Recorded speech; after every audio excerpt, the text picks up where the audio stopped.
Thank you all. It is great to have the opportunity to introduce myself to you and to share with you information about the CRIC study. I'm used to presenting the CRIC study to a lot of people who've heard about it many, many times.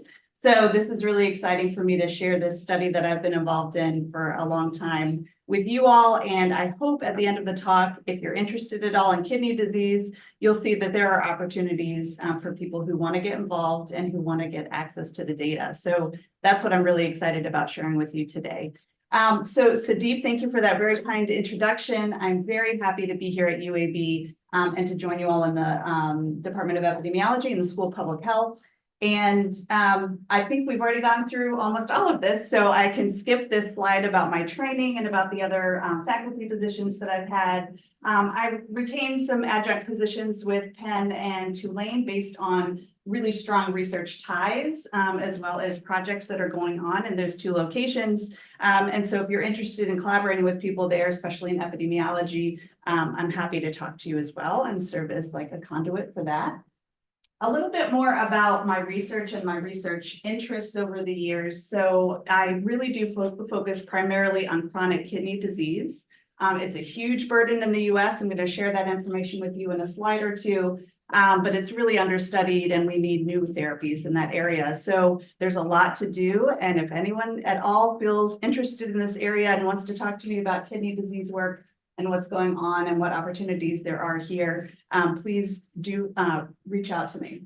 I'm also interested in biomarkers. I've done some biomarker work over the years. A newer interest is metabolomics and the gut microbiome, and so multi-omic work as well as precision health. And hypertension and kidney and cardiovascular disease have also been things that I've worked in for the entirety of my career, and which also really play nicely with what we do in the CRIC study, and I'll show that to you in just a few slides as well. Most of what I've done is in the area of observational studies, but the big thing that I've really undertaken over many, many years now is leading large data coordinating centers. And so that's my role in the CRIC study. I'm the MPI for the Scientific and Data Coordinating Center. And so I get to work with all different types of investigators all across the US and internationally who are interested in this resource and who want to join us and maybe get ancillary funding to do some additional studies. So I have a broad view of the CRIC study and have worked in it for many years. So again, happy to discuss with anyone. So along with those research interests, my methodologic focus really pairs well with the observational study design. So survival analysis, competing risk analysis, prediction, and the like, and some causal inference as well. So as I mentioned, I've worked for 20 years in the chronic renal insufficiency cohort study. So that's the CRIC study. We no longer use this term chronic renal insufficiency. So that really means CKD, chronic kidney disease. But in nephrology, we like to change the terminology quite a bit. And you'll see that even on some of the slides that I present for other terms. But anyway, I've worked within CRIC for 20 years. Most of that time has been a role in the data coordinating center, but part of that time was also in the clinical center at Tulane. And so I have a really good eye on what happens at a clinical center, how do the data get collected, how do patients get recruited into your study, and then how do you make sure that you retain those people with a really high retention rate over time and have a really high level of quality of your data. So I've seen both sides of how large multi-center studies operate. What you can do well, what doesn't go so well sometimes, and lessons learned along the way. So I've led a lot of data coordinating centers. CRIC has been one. CKD Biocon, I was involved in that DCC. The Hemodialysis Novel Therapies Consortium, so that had some trials involved in it. The CATCH study was led out of Tulane, and that was a cluster randomized trial, so an implementation trial. And so I have some experience in that. And then most recently, after joining you all at UAB, I am the contact PI of the coordinating center for the O'Brien Kidney Resource Alliance. And so this brings together a lot of resources for people doing any kind of kidney-related work with really novel resources, techniques, ways to develop new assays and get some work done that is maybe very specialized. So you have access through this consortium to 7 really, really excellent centers that are at the cutting edge doing all sorts of great work. And so we lead that here out of UAB, and we also have one of the O'Brien Centers led out of the School of Medicine. Okay, so with that aside, let's dive into why chronic kidney disease, what it is, and why I think it's so important. And I hope at the end of this talk that you'll also agree that this is something that we should all pay attention to, and we should really think about how to best do this research and engage in it. So CKD is defined as a sustained loss of kidney function or kidney damage over time. I've borrowed this little cartoon schematic from the NIDDK website, and it shows just kind of like a speedometer of your kidney health. So this is the spectrum all the way from health in green down to kidney failure. Now, kidneys are essential for life. And so if you have kidney failure, that's a life-threatening condition. And so this is really where it gets important. If you've known someone with chronic kidney disease, there is a spectrum here in yellow, which we often study. But then once someone reaches kidney failure, they need either a kidney transplant or dialysis to remain alive. And so it's a really important disease to study. And I'll just make a couple of comments here before we move on to the next slides. So a normal GFR in a young adult usually ranges around 120. You can lose about half of your kidney function down to a GFR of about 60 and still be considered in the normal range if you don't have any other signs of kidney damage. And so this is quite a splay here, but once you get below half of that kind of normal function level, that's when you start to see metabolic abnormalities and higher risk for a lot of important outcomes. So this is what we're really focusing on in this yellow band in the CRIC study. Of course, when people reach kidney failure, that is one of our main outcomes in the study. So moving on, just a couple more bullets to hopefully impress upon you why CKD is so important to study. There's over 26 million adults in the US that are estimated to have CKD. Many of them don't know they have it, and we have an awareness issue in this country and in the entire world. So if you have that loss of kidney function, in the next bullet, you'll note there's increased risk of not just reaching kidney failure, and here we call it end-stage kidney disease, ESKD, but you also have a really high risk for cardiovascular disease and premature death. And so if you have chronic kidney disease, you do want to become aware of it and make sure you're doing things to manage your hypertension, your diabetes, to slow the progression of not just your kidney disease, but as well you do better with your cardiovascular health and prolong your life. And it's the ninth leading cause of death in the US. And so it really is something that we should pay attention to. So with all of that as background, I want to go ahead and introduce you to the CRIC study. Now, we've been going on for 20 years, so over 20 years now. So there's a lot that I could talk about, and I decided to give you just a little bit of introduction to who we are, what we've done over our phases of funding, and then go into a little bit of the published work that has come out of the study that I thought was important and that might be of interest to this group here. So in 2001, the NIDDK funded CRIC to serve as a clinical research laboratory, or a platform we like to call it. It's broadly focused, and we've been able to expand our science over time. But initially, we were focused on as a CKD epidemiology study, a cohort study, to investigate two things: traditional, non-traditional risk factors for progressive kidney disease and for incident and recurring cardiovascular disease, because it's so elevated in this setting. So with that in mind, here's the timeline of the CRIC study. We go all the way back to 2001 when funding began. That was our first phase of funding. And in each of these subsequent circles, that was a new funding cycle. And so I'm just going to give you a very brief overview of what we focused on and what we accomplished at a very high level in each of those before I touch on some of our published work. So in the first phase, we designed the study over the first 2 years. We began recruitment in 2003, and we finished recruiting our first wave of the cohort at the end of 2008.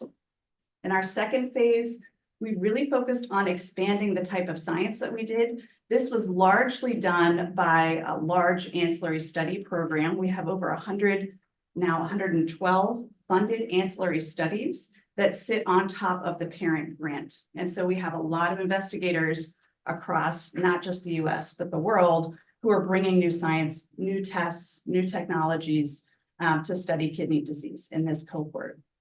In the third phase, we were unfortunately, losing a lot of participants in this population because death rates are so high.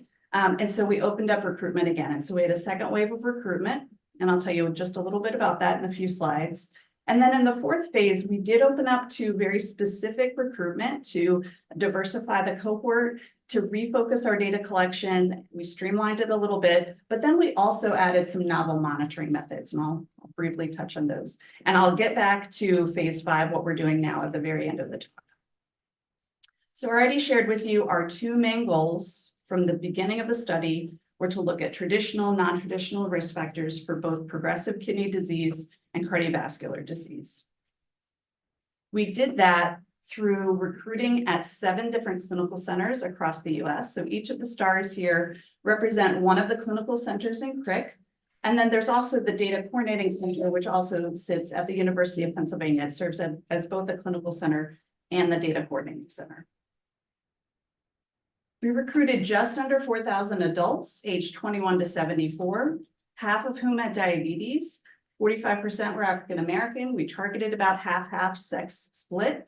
And we oversampled diabetes and Black Americans because they have high rates of progression of kidney disease. We wanted to have the ability to have more precise estimates and to do some target analyses in these very important subgroups. So the range of GFR kind of spanned that whole range on that speedometer I showed you. The entire range of yellow was really covered in our recruitment in the first phase of CRIC. So we had mild all the way to advanced kidney disease included. When we augmented the cohort in the second phase, I told you that was really about doing more and more ancillary studies. We added retinal photographs. We had ophthalmologists join us. We had a lot of people join our investigative team. Over 175 additional investigators beyond the core CRIC investigative team have joined us over time to do more investigations. In the third phase, when we reopened recruitment, we had an additional 1,560 adults, and now we decided to focus on older age. We wanted to be able to answer some questions about what's age-related decline, because that does happen as we age. We lose a little bit of that GFR over time, but focusing in on older CKD, having the same split, half and half with diabetes. We wanted to focus on both men and women, and we had 45%. That was our target for non-Hispanic Black participants. Here we focused on more preserved kidney function because we were losing a lot of individuals in this cohort, but we added on the requirement that most of them had at least a little bit of protein coming out in their urine. So they had a little bit of proteinuria, which in and of itself is just a very strong predictor of progression of kidney disease, but also for other poor outcomes, cardiovascular disease and death. In the fourth phase, we started recruitment of a new American Indian CRIC, so AI CRIC, in 2 new locations in the Southwest, because you'll notice our initial map, we had kind of a gap in the middle of the country. And so we tried to fill that in, and we're currently, because of COVID, it was very slow to get started, our recruitment, and so we're still recruiting in. That activity is spilled into phase 5. And we also opened up recruitment into our Hispanic CRIC or H-CRIC cohort that started recruitment way back in phase 1, and we've added an additional 126 H-CRIC participants in the fourth phase, just recently ended over last summer. And again, I mentioned we did some remote data capture. So instead of just focusing on what we could do at our annual visits in the clinic, we really wanted to make sure we were capturing some information and some measurements in people as they went about their daily lives, so that we understood, if we do a creatinine, a finger stick creatinine at home, does that really compare, and does that show us a different picture about this person and their disease than what we're measuring when they come into the clinic? We all know that blood pressure can change when you're sitting in a clinic versus when you're out in your just normal life, and maybe you're not as nervous about being around a clinician or someone wearing a white coat. So we wanted to do some measurements out in the community. So we used some to capture heart rate variability, respiration, activity, finger stick creatinine. We did some urine dipsticks at home and other things. And so that was a new kind of age of data collection in CRIC. We just finished that, and these protocols, we had three main, what we called our sub-protocols. We recruited about half or a third of the available CRIC participants in each of those three sub-protocols. And one of the main things that we're doing in phase 5 is continuing follow-up so that we understand we can use that granular data that we're getting and really link that with the important clinical outcomes that we see in kidney disease. So we need some additional years of follow-up. So now I'm going to segue into looking at some of the papers that we've published, but I am happy to answer any questions you have about the cohort itself, or if anything else is of interest to the group, please feel free to ask me your questions as we go. So I've included pictures because it's really great to see all the faces of people that we've collaborated with over the years. And you can see they're from all different universities across the US and some beyond. We've focused on a lot of different areas, but like I said before, it's oftentimes the investigator who found out about the CRIC study who thought, you guys aren't looking at this. It really is an opportunity. I want to put in an ancillary study. Let's see if I can get some R01 funding and let's add this to your cohort. We were always very open. There was a little bit of time when some of the study visits were over 8 hours. And that was a lesson learned that people did not really want to do that every year. So, so we trimmed back a little bit. And that was really when we were geared up at phase 1 and phase 2, when we were doing some measured GFRs and things like that. So we restricted maybe the face time that we had with participants, but a lot of things could be done remotely or just by using the stored urine and blood. And so we've had a lot of great investigations for each of these domains that I'll share.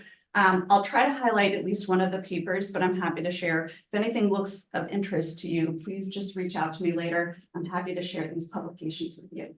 So in the realm of genetics, we're really happy to partner with the ASK study. I don't know if you all are familiar with that. It's the African American study of kidney disease and hypertension. It's a long-standing study. And for this New England Journal paper that's highlighted here in the middle with our colleague Ashton Parsa, who was at University of Maryland at the time. He's now one of our NIDDK project scientists. He led this investigation with other ASK investigators. And I'll just highlight a few of the findings here. But to lay the stage, so at the time, we knew rate of progression of kidney disease differed very widely based on race. And so if you were a Black American with chronic kidney disease, you are 4 times more likely to reach end-stage kidney disease than a white American. And that is a huge disparity. So we're trying to figure out why that exists and what can be done about that. And at the time, there was a little confusion about which genotype, which gene was implicated in this, but we kind of narrowed down others as well, narrowed down this region, and there were small studies that showed APOL1. There were a high-risk genotype and a low-risk genotype that were implicated in increased rates of different types of kidney disease, but it was not shown yet that it was important for people who had diabetes. And people with diabetes make up about half of the population that develop kidney disease. So that was a really big open question at the time. So it was incompletely understood what the role of APOL1 was and whether or not it was relevant to people with diabetes. So we did this joint publication with the ASK study, led by Afshin, that looked at within the CRIC population, if you were either APOL1 high-risk genotype or low-risk genotype, and compared those to our white participants. And what I'll just highlight very quickly, in the middle bar with whiskers, you'll notice that the whiskers cover the line of 0, and so there was no difference in the rate of GFR decline over time if you were Black but APOL1 low-risk genotype compared to our white participants. And so, in other words, APOL1 appeared to eliminate that racial disparity in progression of kidney disease when you account for APOL1 genotype status. Compared to people on the left-hand side, so I'm sorry, I should have oriented you to this. Panel A on the left-hand side is among those with diabetes, and panel B on the right is those without diabetes. And so One really big contribution to the literature was that we showed that this decline in that increased risk can be explained for both people with and without diabetes, but also we help to characterize that there is a faster rate of decline if you have high-risk genotype for APOL1 compared to the white participants in the study. So another area that we've had a lot of investigation is in metabolism, and it's all different types of metabolism: carbohydrate metabolism, mineral metabolism. A number of them you can see in the titles here. Some focus on serum calcification. Others, we were one of the first groups to have large studies and show the relationship between FGF23, which is a growth factor, and poor outcomes among people with kidney disease. Metabolomics, we've done quite a bit recently, looking at sodium excretion. That was a JAMA paper led by Catherine Mills at Tulane, and many others. And so this is just some examples of things that we've done in the realm of metabolism. Another area, as you would assume, based on our charge from the very beginning, has been looking not just at hard clinical endpoints for cardiovascular disease, but also cardiovascular phenotypes. And so we've done a lot of imaging studies. We've looked at cardiac biomarkers. Nisha Bansal here in the top right is at the University of Washington, has led the charge with a lot of the cardiac biomarker studies and has published widely on that. But also just looking at systolic blood pressure or pulse wave velocity. All of these things have been led by different people within the study group and investigators that have joined us over time. I'll just highlight one paper that we had in the Annals of Internal Medicine that I led. It was well known through observational studies and clinical trials. There's compelling evidence linking elevated levels of blood pressure with CKD progression, although some trial data were inconsistent.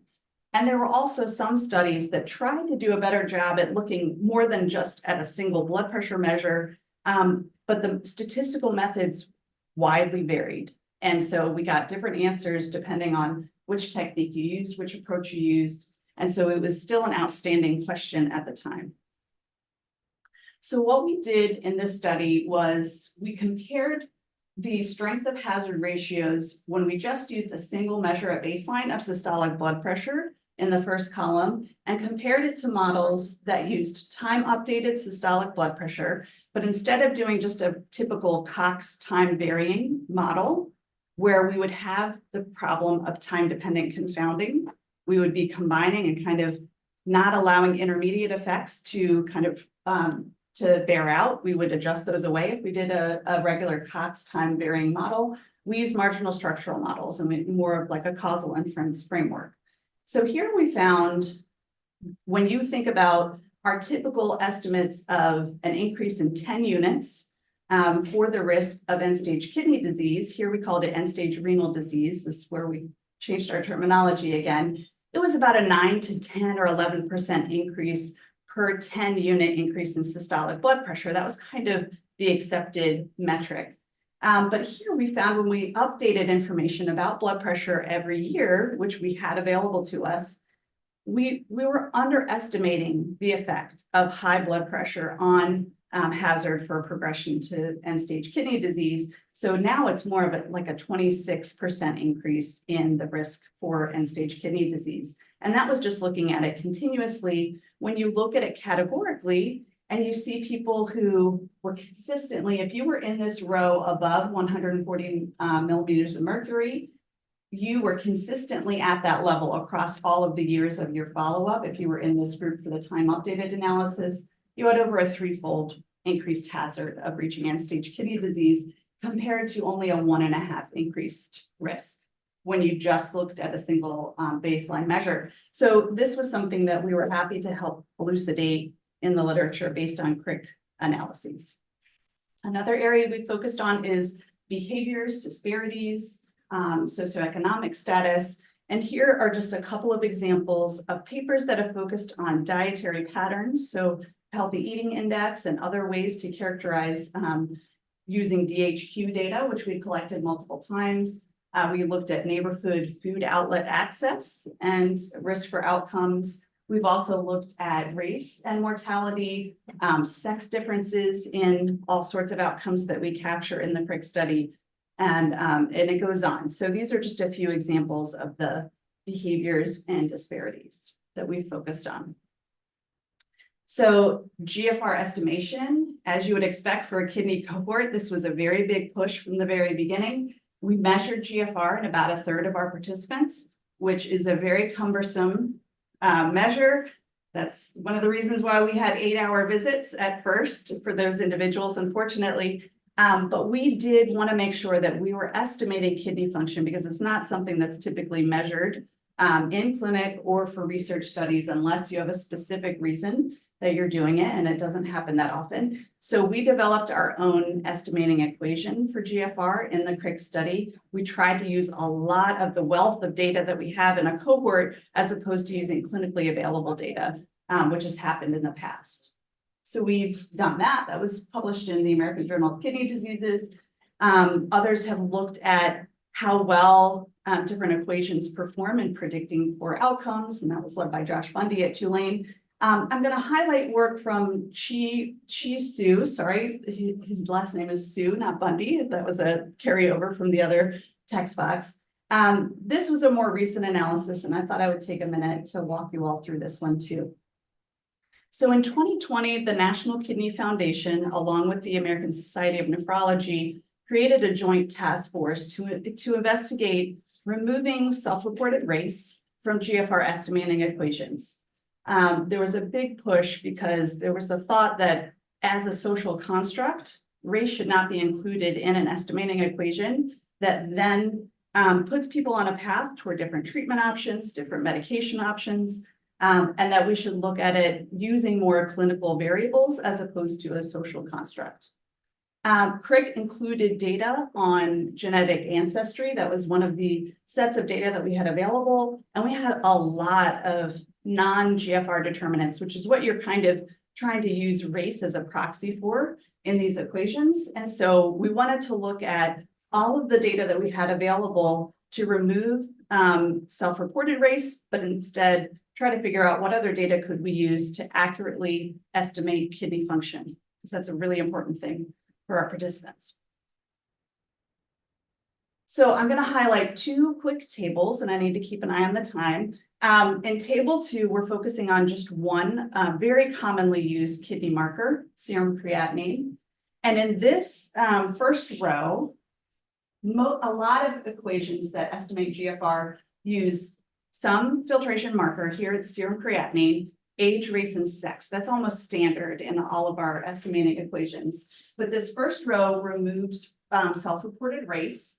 And here I'm highlighting the difference in the bias between a measured GFR and an estimated GFR stratified by race. So among our Black participants, if we remove the self-reported race term from the prediction equation, saying what is their estimated GFR, there's a very large bias. It's a 4-unit bias between what we measured in our subcohort and what we estimated, compared to almost a 1-unit bias, which is pretty typical. That's kind of what we see across other subgroups in the CRIC study. What I didn't highlight in a box, but I'll just quickly show you. Once we added in self-reported race, this is the second column. This is kind of what was typically done in our equation and all of the other standard equations that are used. There's about a 1-unit difference between measured GFR and your estimated GFR if you were Black or non-Black in our group. And then if we changed and removed the self-reported race and instead included percent African ancestry, very similar. It's about a 1-unit bias between measured and estimated GFR. That's for serum creatinine, which is just one marker. Another marker that has gotten a lot more interest recently is cystatin C. And so here we found if you removed the self-reported race term from the equation, there's a very, very little bias, both in the Black participants and in our non-Black participants. It's a 0.3, around 0.3 bias. And then very similar, but maybe even worse if we added in self-reported race for percent African ancestry. So this paper came out in the same issue as another one that re-expressed the most widely used estimating equations, and they kind of played off each other and kind of pointed to each other.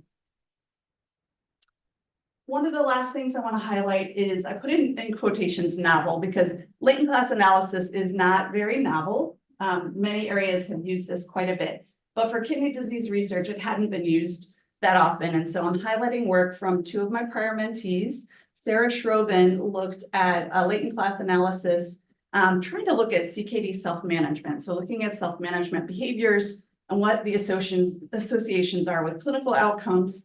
And Emma Zhang on the left-hand side looked at a consensus clustering technique, trying to then predict outcomes in CRIC.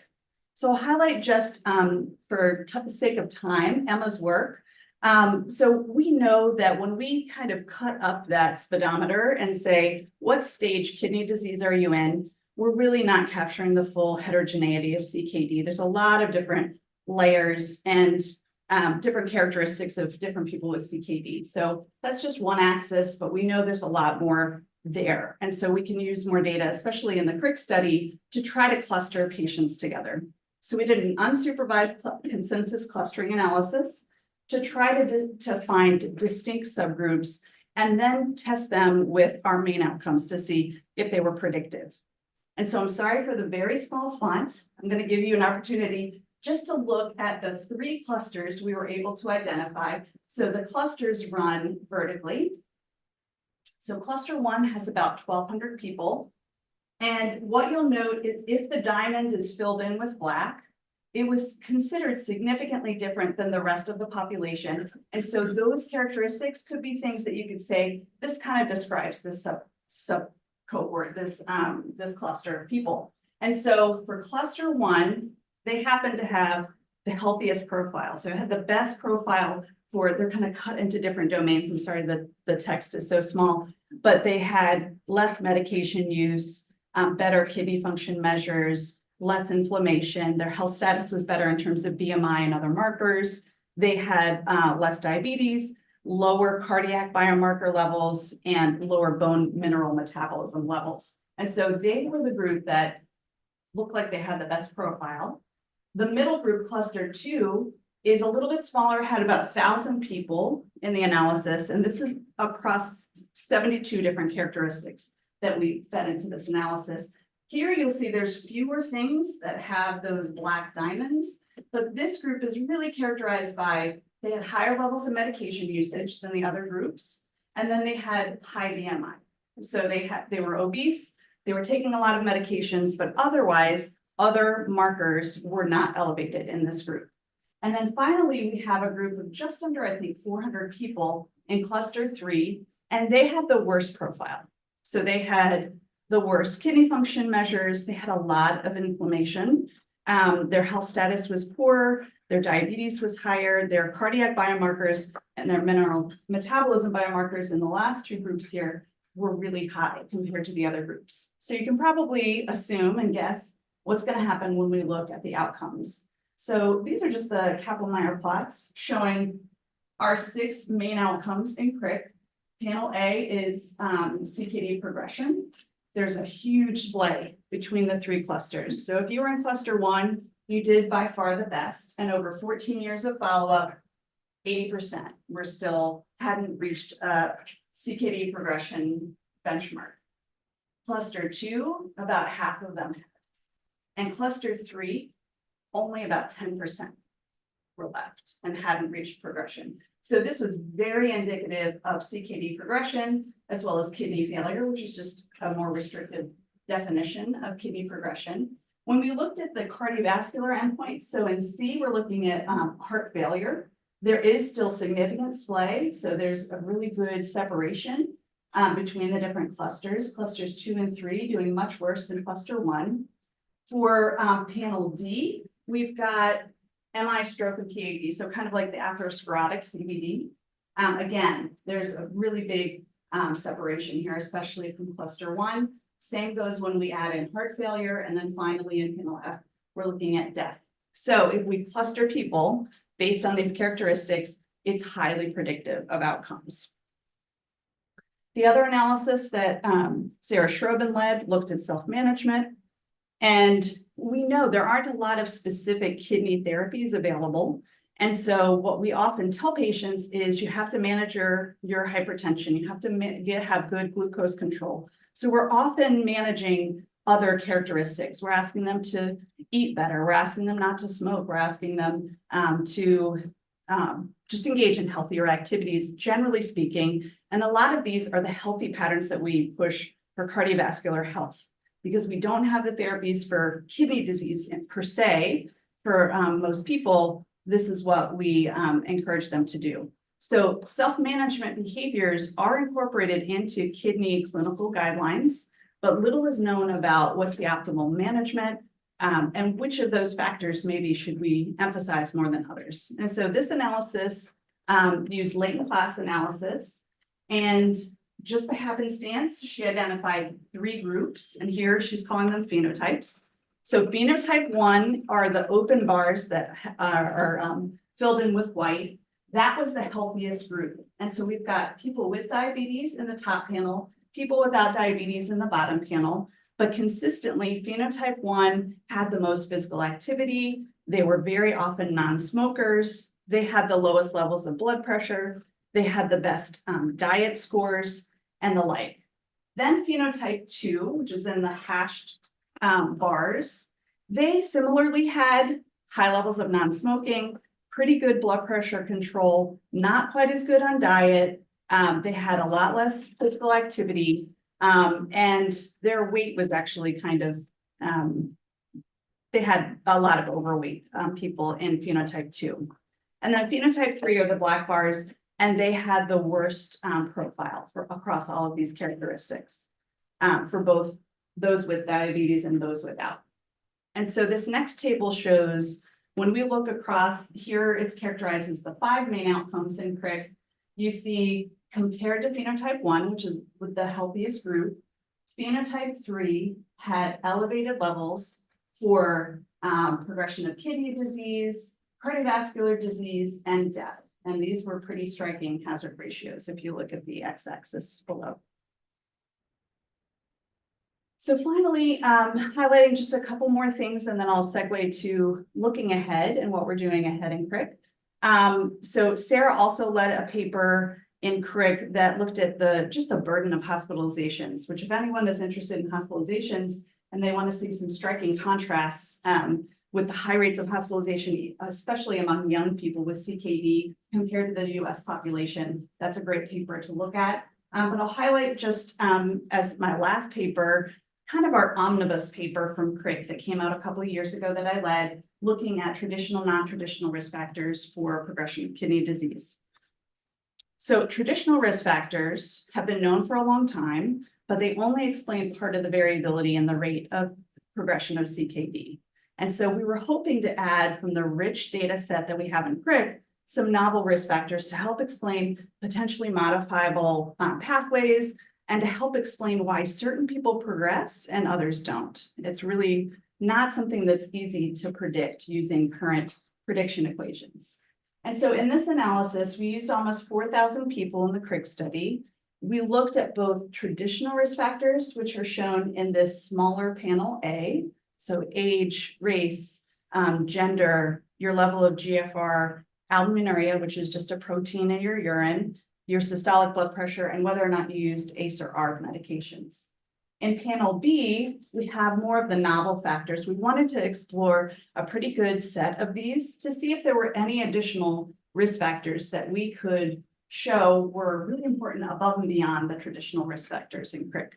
So the legend here with the different shades of blue shows you if it's just a white box, the p-value was greater than 0.1, but as you see darker and darker shades of blue, it was more highly statistically significant. So with those really dark cells having a p-value less than 0.001 in the multivariable adjusted models. And as you can tell in CRIC and in kidney disease stuff, we always separate people with and without diabetes. So we've got them separated here. And we just used 2 different models. So the reason there's 2 columns in each of these. One, we looked at slope of decline of GFR. The other was a time to event analysis to a halving of your GFR. So some things we learned through this analysis: the traditional risk factors in panel A, very persistent, very significant relationships with outcomes in both those with and without diabetes. We really expected to see this. When we look at the novel markers, things that I was interested in finding were kind of twofold. So I wanted to know, were there things that were consistent across the board in both diabetes and non-diabetes that significantly predicted progression of their kidney disease? And so we found a cardiac marker, NT-proBNP, and also this is kind of a urine, a kidney injury marker, urine NGAL, as consistently associated even after adjustment for all the traditional risk factors. And then another thing we wanted to find was, were there specific signals either in the diabetic subgroup or the non-diabetic subgroup? And here we were able to find among those with diabetes that some inflammatory chemokines, and here we looked at serum fractalkine and CXCL12, were predictive, but only in the subgroup that had diabetes. So those were the main findings from this more recent paper in AJKD.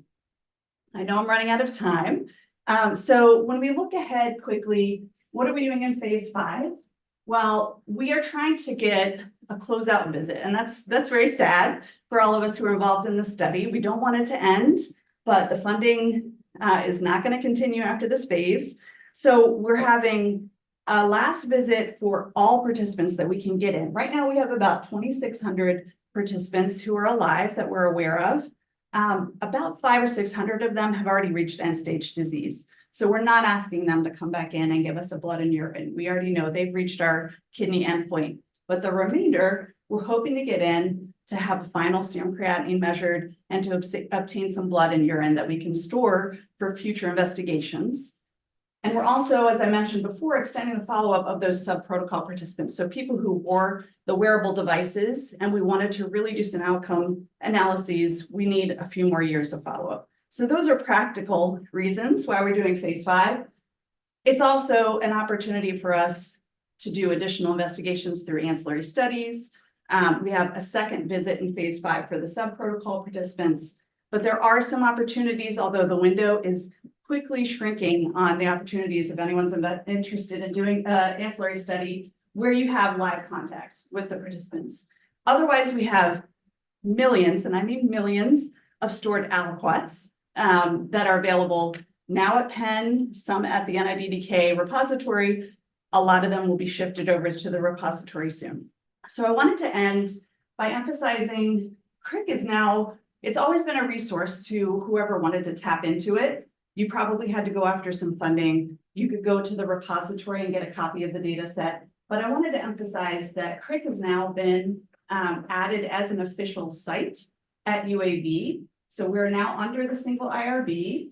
And there soon, we have a data use agreement that just got executed. They're going to share the repository data set, which they share with all of the clinical centers. Now they're going to share that with UAB. And so we're going to have a copy of the CRIC data set, which is very big, has a lot of factors in it.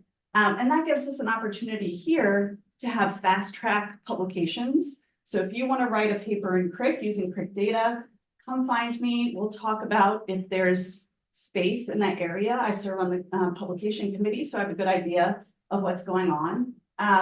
But we get to kind of skirt around the monthly review. If it's driven by a group that has the data set at their institution, it goes through very minimal administrative review before you get to start working on that paper. So that's a benefit of being here. And as I mentioned before, there are some ancillary study opportunities that exist, but we have very limited time now with the participants. So if you're interested, I'll just emphasize, come find me and talk to me sooner, much sooner rather than later. So that's what I wanted to share with you about the CRIC study. CRIC serves as a platform to CKD researchers and trainees as well. Over 2 decades, we've better characterized the burden of CKD, identified some novel risk factors for both progression of CKD as well as cardiovascular disease and death.